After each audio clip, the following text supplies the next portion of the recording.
Halo semua, balik lagi di RDCode di tutorial React Hooks bagian yang kelima.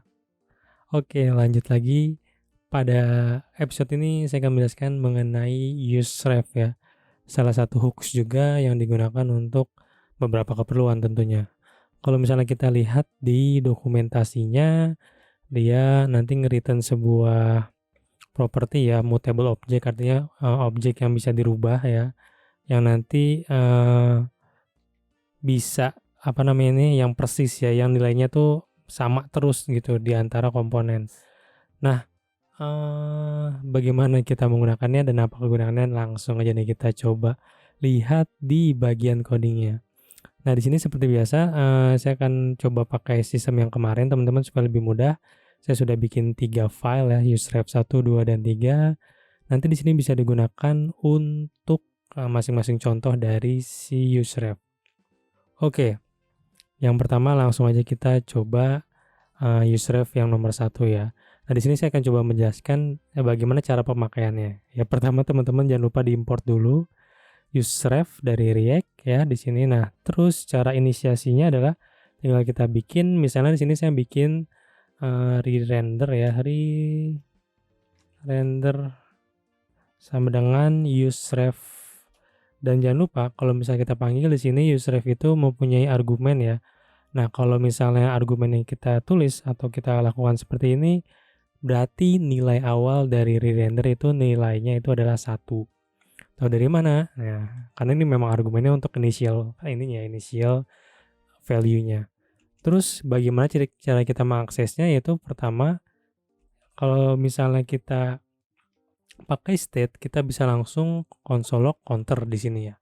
Tapi kalau kita pakai useref, jangan lupa kalau mengambil nilainya itu ya re-render.current.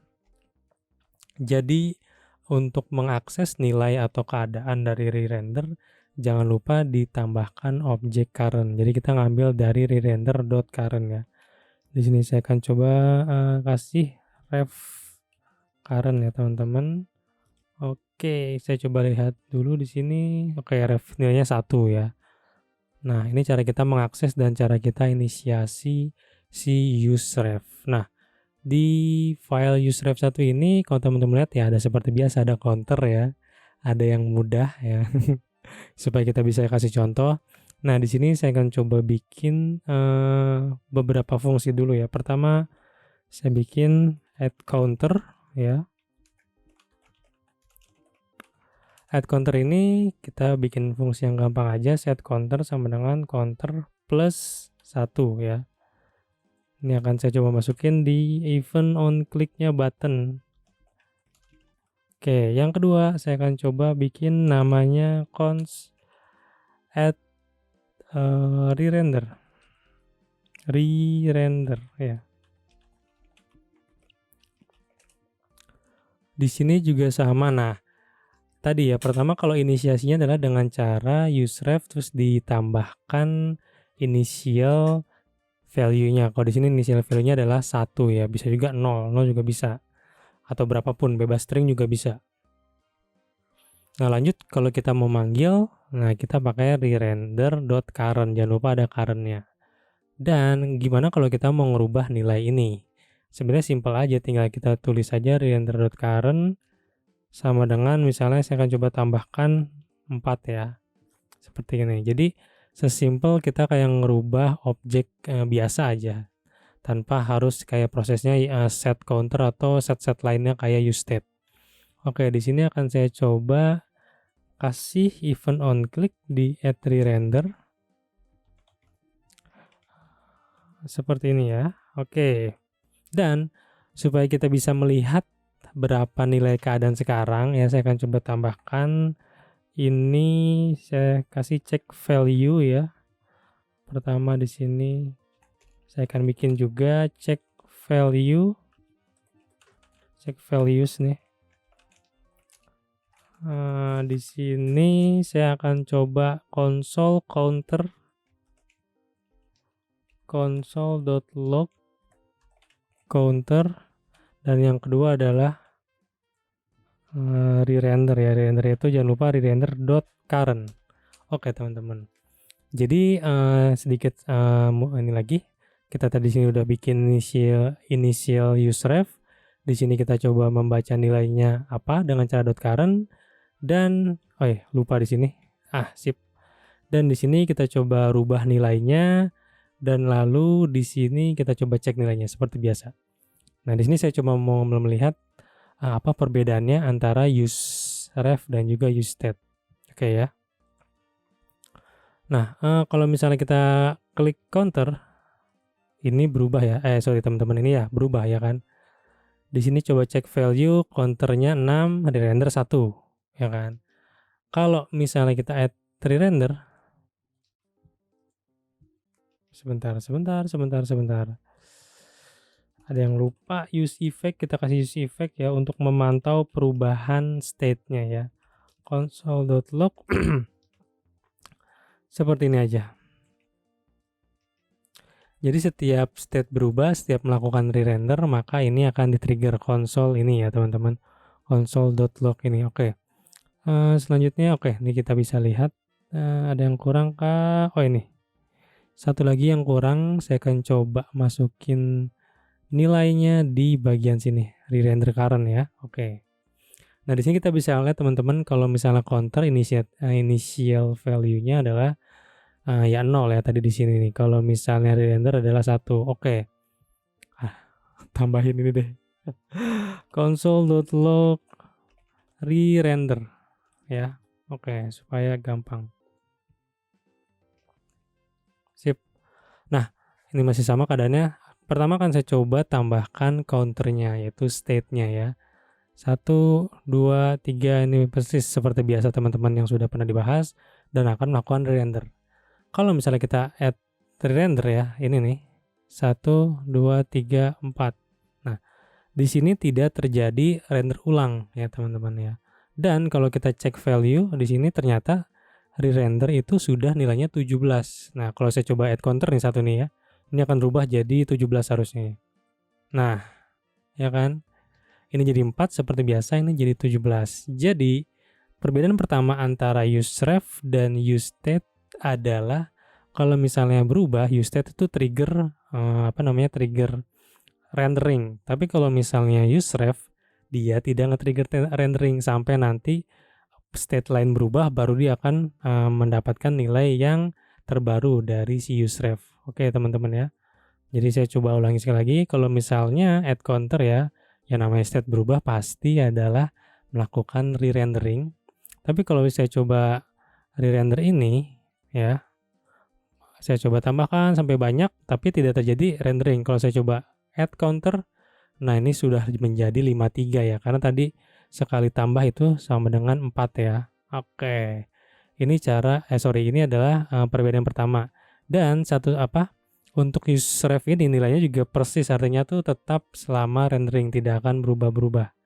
Hanya ketika ada rendering ulang yang disebabkan oleh state line berubah, dia baru berubah juga di sininya ya. Oke. Sip. Terus kalau gitu fungsi dari useref itu apa? Nah, di sini coba ya, saya coba bikin dulu fungsinya apa. Nah, fungsinya di sini teman-teman kalau misalnya pengen ngecatat beberapa log gitu. Misalnya di sini ya saya udah kasih re-render nih teman-teman ya. Nah, kalau misalnya saya bikin seperti ini, sebentar ya. Re-render.current sama dengan tadi mana ya? Re-render.current sama dengan 1 ditambah 1 seperti ini ya. Ini akan saya coba saya komen dulu bagian ini teman-teman. Nah, di sini saya cuma bikin mana ya? Ini jangan sebentar. Berarti re-render. Nah, re-rendernya tetap ya. Nah, di sini saya cuma bikin suatu fungsi di mana ketika melakukan render ulang, maka nilai current-nya akan berubah gitu ya. Jadi ini salah satu fungsinya juga kita bisa nyatet beberapa log gitu. Coba nih ya. Oke. Saya coba refresh. Re-render ya nilainya 1 kali ya, artinya ini render pertama kali ya. Kalau kita counter, render 2 kali ya kan. Kalau kita counter lagi, add counter 3, 4 dan seterusnya ya kan. Nah, Kenapa nggak gunain state aja buat nyatet si lognya? Kalau misalnya kita bentuknya seperti ini, misalnya render ulang ya. Terus di sini set render ulang dan kita coba masukin fungsinya di sini ya. Maka nanti yang terjadi adalah dia jadi looping gitu kan, looping terus-menerus ya. Misalnya ini nanya 0 lah, ya kan. Tuh, ya kan teman-teman bisa lihat di sini bahwa ketika pertama kali ini akan terjadi looping, ini langsung ngehang teman-teman ya. Ya jadi useref ini salah satunya untuk nyatet log ya, nyatet yang sifatnya tadi tidak berubah selama re-rendering gitu, yang nilainya akan terus-menerus. Oke, ini salah satunya fungsi dari useref. Saya coba buka lagi. Sip. Nah, selain itu, kebanyakan fungsi si useref ini digunakan untuk nge-reference ke sebuah elemen, teman-teman ya. Di sini saya udah ada contoh di useref kedua ya, akan saya coba lihat di sini teman-teman ya. Nah, di sini biasa misalnya kita mau melakukan operasi fokus, blur atau nge-get suatu elemen di HTML, teman-teman bisa ingat kan, misalnya kita bikin sebuah sebuah variabel misalnya ABC lah. Terus kita tulis dokumen .get element by ID. Nah, ya kan. Di React ini ada caranya supaya yang disarankan dari si React-nya ya, yaitu dengan menggunakan ref ataupun useref ya. Nah, di sini kalau misalnya di useref yang kedua ini saya cuma bikin sebuah fungsi, di sini ada input ya, saya kasih refnya di sini. Nah, untuk inisiasi kepada elemen ya teman-teman bisa tinggal buat aja input ref di sini tanpa initial value. Kalau udah input ref ini nanti dimasukin di sini nih. Ya kan? Nah, dan tidak hanya input, teman-teman bisa ke yang lain juga. Misalnya di sini kita mau ngasih ref. Misalnya nanti kita bikin lagi use ref dengan namanya button ref ya kan. Button ref dan lain-lain. Nah, itu teman-teman juga bisa. Itu sama aja ya kan. Yang penting dikasih ref sama di sini ada satu variabel use ref-nya ya. Nah, di sini saya coba fokus dulu. Bentar. Di sini apa yang pertama fokus ya, saya coba konsol dulu. Konsol input ref.current ya. Nah, di sini teman-teman kalau lihat email, ini email biasa ya, tidak ada yang berubah. Kalau di sini teman-teman lihat kalau misalnya saya coba fokus ya, dan dia fokus, dan di sini teman-teman bisa lihat bahwa nilai current-nya itu adalah sebuah input ya, input yang tadi kita kasih reference di sini. Terus kalau kita blur ya ini nggak akan fokus lagi. Kalau kita change background color-nya, set, nah ini juga berubah ya kan. Jadi ini fokus, terus ini blur. Semuanya bisa kita lakukan operasi-operasi JavaScript ya terkait si DOM dengan menggunakan si ref ini. Nah, memang kebanyakan si ref ini digunakan untuk si ini ya, untuk nge-reference ke sebuah elemen gitu loh. Oke. Ini adalah fungsi yang kedua ya, setelah tadi yang pertama kita bisa gunakan untuk logging ya. Terus yang ketiga ini contohnya ini saya coba tunjukkan dulu. Nah, yang ketiga bisa kita gunakan untuk ini teman-teman untuk melihat nilai previous gitu. Ya, misalnya ini saya coba jelaskan dulu ya di useref ini sebenarnya biasa aja. Masih sama useref previous email. Terus ini email, set email biasa, di sini ada input on change ya. Ketika change dia ngeset emailnya state-nya berubah. Terus ini remove value hanya untuk ngeset value-nya si input. Jadi 0 atau jadi ada code. Oke, nah di sini akan saya coba kasih yang namanya use effect dengan menggunakan dependency email ya. Kalau misalnya dia nge-render, maka previous email.current itu sama dengan email ya. Oke, jadi bentuknya seperti ini ya. Jadi kalau teman-teman kata use effect, kalau misalnya ini kita masukin dependency email, berarti setiap emailnya berubah ya, maka dia akan nge-trigger nilai current dari previous email ini menjadi sama dengan nilai email ya. Oke. ya. Nah, bentar ya teman-teman nih. Coba teman-teman lihat nih kalau misalnya saya masukin yang namanya rdcode@gmail.com. Nah, teman-teman kalau lihat di bawah nilainya adalah .co ya, bukan .com ya kan. Jadi ya tadi ini kita bisa ngelihat nilai sebelum state-nya berubah ya, sebelum sekarang ya dengan menggunakan si bagian ini ya, bagian apa namanya, bagian si useref-nya. Oke, saya ulangi sekali lagi misalnya sini rdco. Nah, ini cuma rdec ya kan. Jadi kita bisa mengetahui ya, ini kenapa nilainya seperti ini, karena tadi ketika dia si email berubah ya kan melakukan re-render ya kan. Terus ketika melakukan re-render, dia ngeset current. Nah, tapi perubahan ini tidak menyebabkan re-render. Makanya yang tercetak di sini adalah satu nilai atau satu langkah sebelum yang terupdate gitu kan. Nah, ini kita bisa kita gunakan. Oke. Nah, terus di contoh terakhir ini saya akan coba kasih teman-teman semacam ini. Misalnya accounts input email ya, input ref lah. Seperti biasa, di sini saya nonaktifkan dulu yang ini, ya. Terus yang ini saya ganti ke input ref, terus ini juga input ref ya. Ini kita komen dulu. Jadi ini tidak ada hubungannya dengan previous. Saya cuma ngasih beberapa yang harus diperhatikan ketika menggunakan useref dan useState berbarengan, apalagi untuk si bagian form ya. Ini kalau teman-teman sebentar, agak kurang bagus nih. BR, oke, ya kan. Nah, kalau misalnya teman-teman mau lihat, ya biasa kan kalau kita mau pakai yang control form ya, kita memakai state untuk menjadikan value di inputnya ya kan, value ini sama dengan email. Oke, nah kalau teman-teman gini misalnya rdcode ya kan. Nah, ini nilainya adalah pasti kalau cek email, state email ya, sebentar. Cek email dan input ref ya. Ref.current. Nah, sip.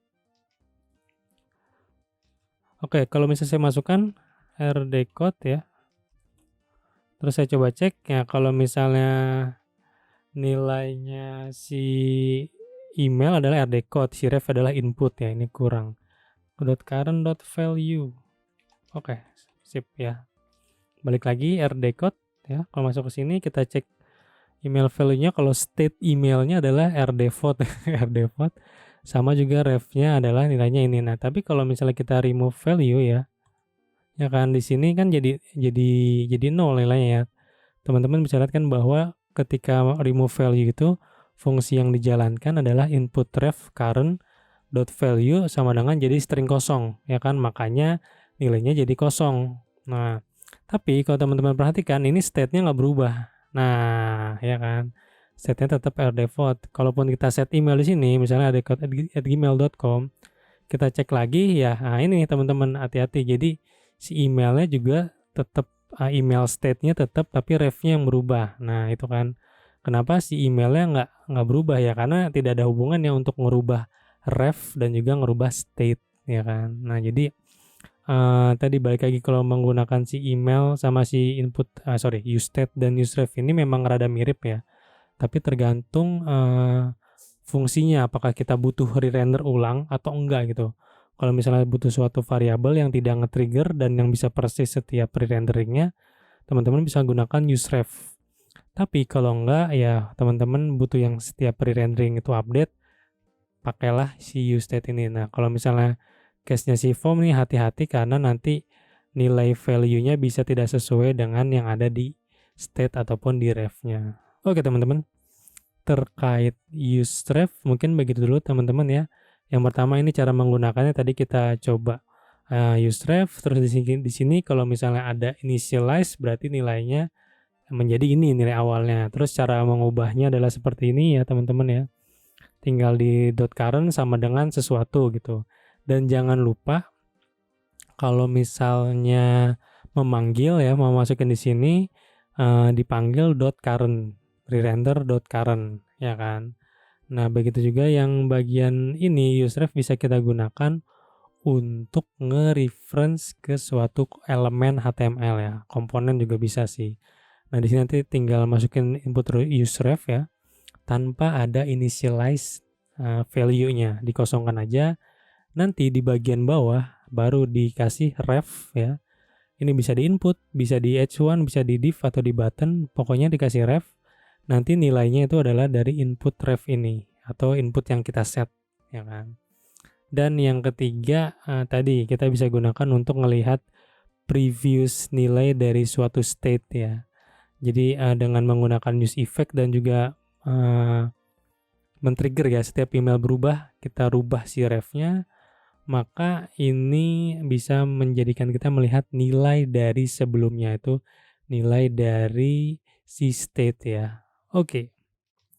Mungkin itu aja dulu teman-teman terkait useref yang bisa saya bagikan. Terima kasih dan semoga bermanfaat.